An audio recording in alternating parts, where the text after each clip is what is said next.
Yeah, hi students. How are you? Yeah, I hope you all are fine. Stay at home, be safe, and follow the rules and restrictions. Okay, I am also fine. Today, now we are discussing about our chapter goodwill, change in PSR as well as goodwill. What is goodwill? Goodwill क्या है? और goodwill के बारे में हम आज discuss करते हैं. Yeah. या हाय स्टूडेंट. ओके, गुडविल क्या है? गुडविल एक तरह की रेपुटेशन है, एक तरह का नाम है, एक तरह की हमारी पॉपुलैरिटी है. हम अपना नाम कैसे बनाते हैं, हम अपनी रेपुटेशन क्या रखते हैं, क्या बनाते हैं. तो इस तरह की गुडविल, इस तरह की चीज़ों को हम गुडविल कहते हैं. ये इंटेंजिबल चीज़ें हैं. आपकी रेपुटेशन है, मान लीजिए फॉर एग्जांपल आपने मार्केट से जाके, आप स्टूडेंट लाइफ में अभी आपने मार्केट से जाके 1000 रुपये किसी से उधार ले लिए या 10,000 रुपये किसी से उधार ले लिए, और उन्होंने किसी ने आपको पैसे उधार दिए, तो वो आपके गुडविल के कारण नहीं दिए, आपके पेरेंट्स की गुडविल के कारण दिए हैं. तो उनकी रेपुटेशन बनी हुई है, तो वो that is called goodwill. That called goodwill, that is called reputation. वो आपकी हार्डवर्क से बनती है कंपनी के अंदर, और हार्डवर्क से ही आप गेन कर पाते हैं आप अपना प्रॉफिट. तो हम आज इसके बारे में डिस्कस करते हैं. Okay, now first of all we are discussing about the meaning.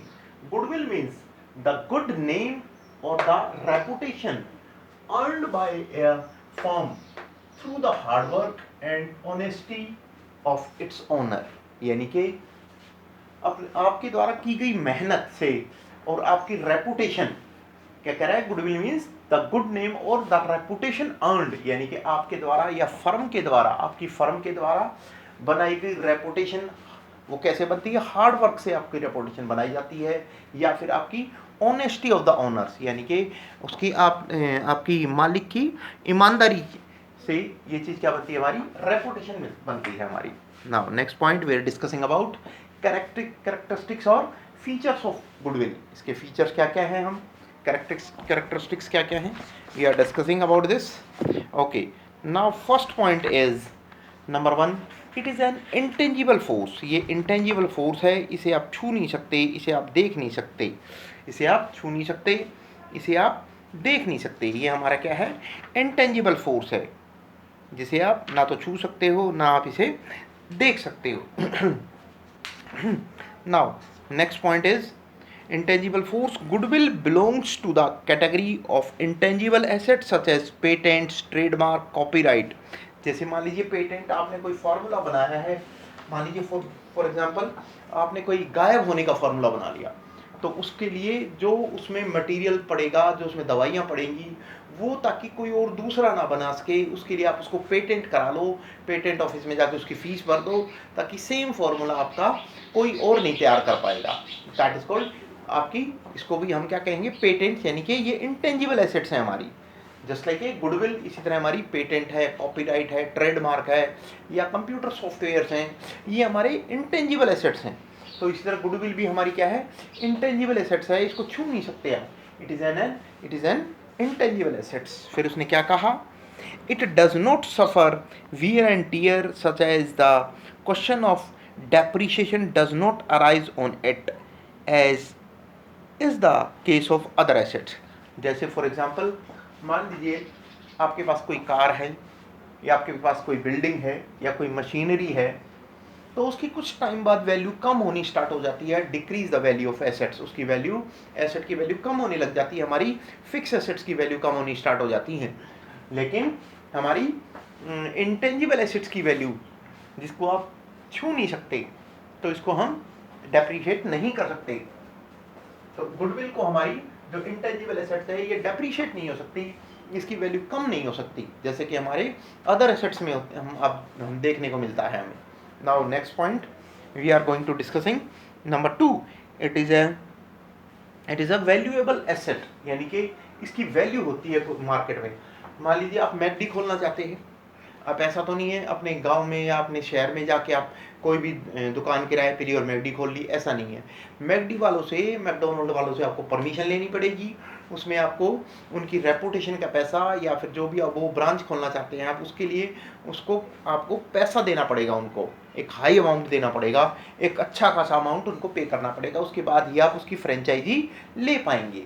तो ये क्या कहा इसने, it is a valuable assets, यानी कि जो हमारी गुडविल है वो हमारी वैल्यूएबल, यानी कि उसकी कोई ना कोई वैल्यू होती है और वैल्यूएबल एसेट रहती है ये, यानी कि उसकी वैल्यू रहती है, आप उसको बेच भी सकते हो अपनी गुडविल को, तभी तो आपको फ्रेंचाइजी मिलेगी। जब अपनी उनकी गुडविल का पैसा, उनकी रेपुटेशन का पैसा या उनकी फ्रेंचाइजी का पैसा जब आप उनको दे दोगे तब वो आपको परमिशन देंगे मैकडोनल्ड्स खोलने के लिए।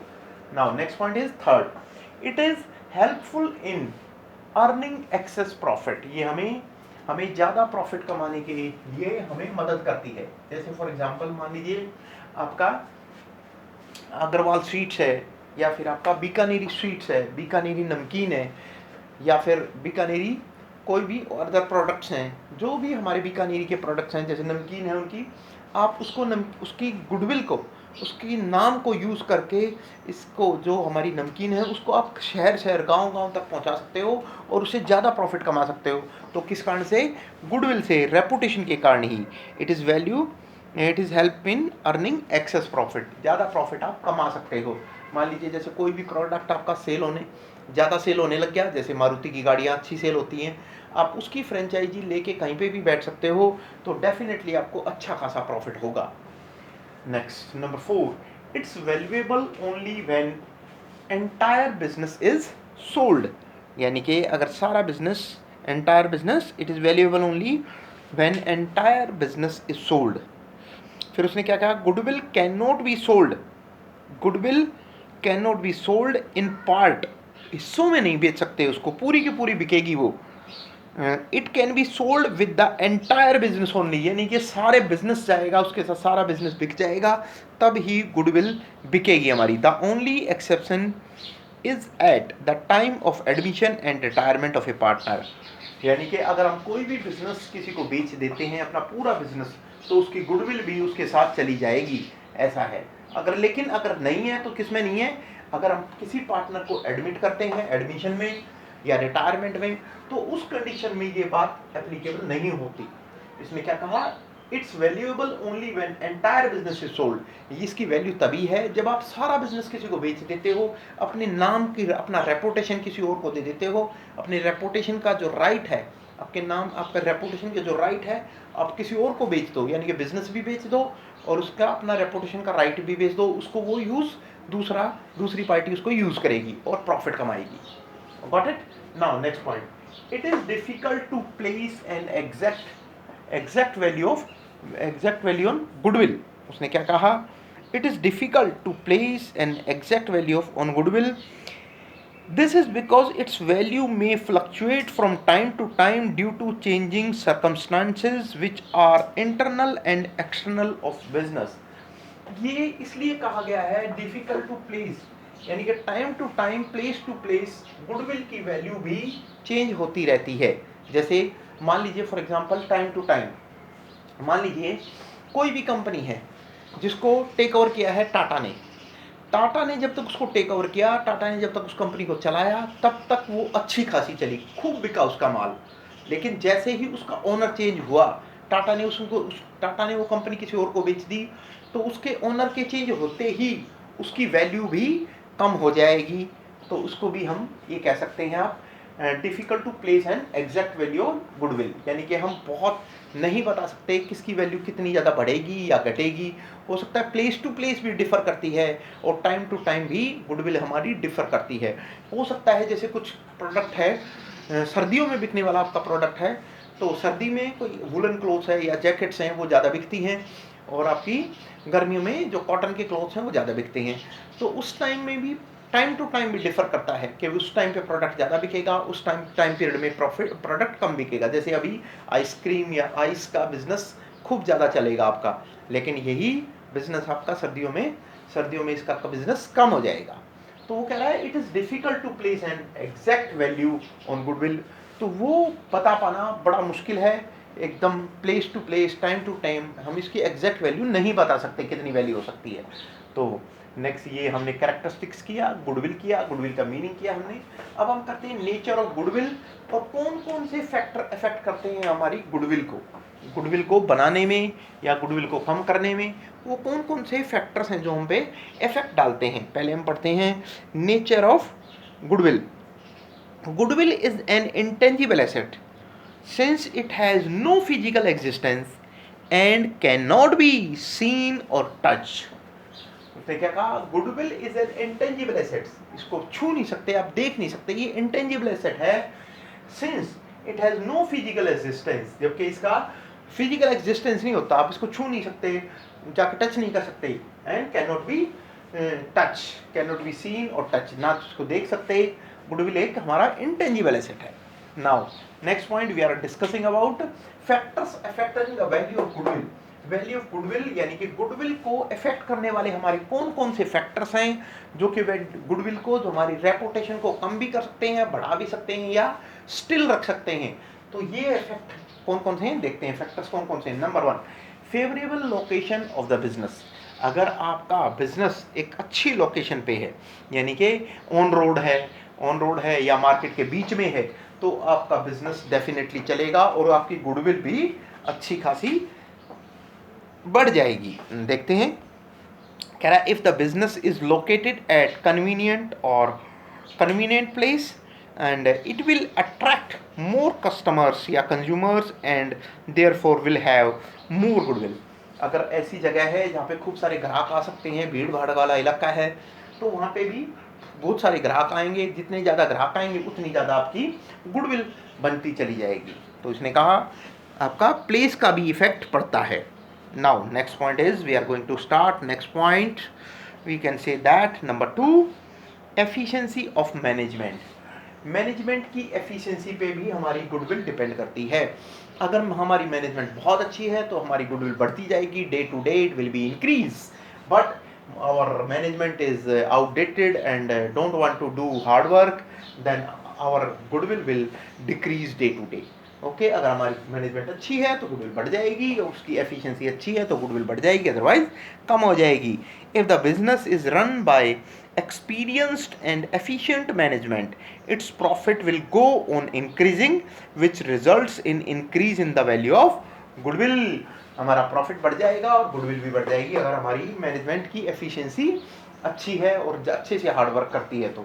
नंबर 3, थर्ड पॉइंट उसने क्या कहा, the longevity of the business. अगर आप, उसने क्या कहा इसके बारे में देखते हैं एक बार। An older business is better known to its customers, therefore it is likely to have more goodwill। when a business enterprises has built up good reputation over a period of time, the number of customers will be more in comparison to the customers of new next number of customers is an indicator of profit earning capacity of the business। यानी कि उसने क्या कहा, अगर आपका longevity मतलब of business का मतलब आपका अगर पीछे से जैसे लंबे समय से आपका बिजनेस चला आ रहा है, लंबे समय तक आपने नाम कमाया है, लंबे समय तक आपने बिजनेस को अप्रोच किया है, हार्ड वर्क किया है, तो आपकी गुडविल बढ़ती चली जाएगी, अदरवाइज कम हो जाएगी। ये पीरियड के बारे में बता रहा है लॉन्गेटिविटी, यानी कि आपका लंबे समय तक, समय के बारे में बता रहा है। जितना ज़्यादा लंबे समय से आप काम करते चले आ रहे होगे, आपकी गुडविल, आपकी रेपुटेशन, आपका नाम उतना ही अच्छा होगा। Next, nature of goods. Nature of goods पे भी डिपेंड करता है आप किस तरह का सामान बेचते हैं। इलीगल सामान बेचते हैं, लीगल सामान बेचते हैं। इलीगल सामान बेचोगे तो आपकी गुडविल गिरती चली जाएगी। लीगल सामान बेचो और आप कंपनी की स्टैंप लगा के बेचो तो आपकी गुडविल बढ़ती चली जाएगी। नेचर ऑफ गुड्स पे भी डिपेंड करता है। If a business deals in goods of daily use, it will have steady profits as the demand for these goods will be stable. Such business will have more goodwill. But if it deals in fancy goods, its profits will be uncertain, and as such the value of goodwill will be less। उसने क्या कहा, अगर आपके goods जो है daily use का है, जैसे कि आपका डेली यूज़ का प्रोडक्ट जिसे कह सकते हो आप फूड फूड है, या फिर आपका कर्ड है, मिल्क है, इससे रिलेटेड अगर आपका गुड्स आप डील करते हो, इससे रिलेटेड यानी कि डेली यूज के गुड्स में आप डील करते हो, तो definitely your goodwill will be increase because due to increase in sales. और अगर आप फैंसी आइटम है, जैसे कि आपकी लाइटिंग है, झूमर है, घर के लिए सजाने के लिए ले आए, ये कभी कभार लेके आते हो आप, दिवाली पे ले आए या कोई ओकेजनली ले आए, तो उसकी डिमांड कम रहेगी, प्रॉफिट कम रहेगा, तो उस बिजनेस में गुडविल भी कम रहेगी। तो इसलिए नेचर ऑफ गुड्स पे भी डिपेंड करता है कि आपकी गुडविल रेपुटेशन आपकी कितनी बढ़ेगी या कितनी स्टेबल रहेगी या कम होगी। नाउ नेक्स्ट पॉइंट क्या है हमारा, पोजीशन ऑफ लाइसेंस या पोजीशन ऑफ लाइसेंस। अगर आपके पास सारे बिजनेस करने के लिए प्रॉपर लाइसेंस है, प्रॉपर आपने फाइलें मेंटेन की हुई है, तो आपकी रेपुटेशन अच्छी होगी, बिजनेस आगे बढ़ता जाएगा। और आपके पास लाइसेंस नहीं है, बिना लाइसेंस के आप काम कर रहे हो, तो हो सकता है कोई आप पे विश्वास ना करे, आपके प्रोडक्ट को ना खरीदे, तो उससे आपकी गुडविल कम रहेगी, आपकी गुडविल नहीं मिल पाएगी। If a firm holds an import licence the goodwill of the firm will be more, यानी कि आपकी गुडविल बढ़ती चली जाएगी। मोनोपोलिस्टिक एंड अदर राइट्स, अगर आपके दूसरे राइट्स भी हैं, जैसे कि भाई अदर स्टेट में माल बेच सकते हो, या आप अदर स्टेट में माल को सेल कर सकते हो, तो आप ये सारी बातें भी हमारी गुडविल को इंक्रीज करती हैं। If A business enjoy monopoly market it will have assured profits. Okay, और उसने नेक्स्ट पॉइंट उसने क्या कहा, similarly if it holds some special rights such as patents, trademark, copyright, etc., it will have more goodwill। अगर आपके पास copyright है, trademark है, यानी कि कोई नाम लगा के, स्टैंप लगा के आप माल को बेचते हो, तो आपकी गुडविल ज़्यादा रहेगी, क्योंकि लोग ज़्यादा प्रोडक्ट खरीदेंगे, कंपनी का प्रोडक्ट ज़्यादा लोग खरीदना प्रेफर करते हैं। नेक्स्ट पॉइंट, रिस्क इन्वॉल्व्ड, जिसमें रिस्क ज़्यादा रहेगा वो हमारी गुडविल भी कम रहेगी। आप रिस्क, हर बिजनेस में रिस्क रहता है। If there is more risk involved in the business the value of goodwill will be less, यानी कि जितना ज़्यादा आपका रिस्क रहेगा उसमें बिजनेस में प्रॉफिट तो रहेगा, उतना ही प्रॉफिट कहते हैं नो पेन नो प्रॉफिट, ये तो है ही सच बात। अगर जितना ज़्यादा रिस्क लोगे उतना ज़्यादा प्रॉफिट होगा, लेकिन 99% ये देखा जाता है जितना ज़्यादा आप रिस्क उठाओगे उतना ही ज़्यादा हमारी गुडविल कम बनती है, यानी कि slow and study wins the race, धीरे धीरे बिजनेस को आगे बढ़ने दो।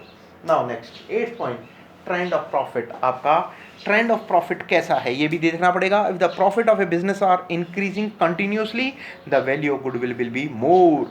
अगर आपका ट्रेंड ये है, जैसे ट्रेंड ऑफ प्रॉफिट, आप थोड़ा थोड़ा प्रॉफिट लेते हो, अगर एकदम से ज़्यादा प्रॉफिट लोगे कस्टमर्स टूटते चले जाएंगे कि ये तो ज़्यादा प्रॉफिट कमाता है, या तो ज़्यादा हमसे लूट खसोट रखता है, ज़्यादा पैसा लेता है, इसलिए वो आपके पास ग्राहक दोबारा नहीं आएगा, आपकी गुडविल नहीं बनेगी।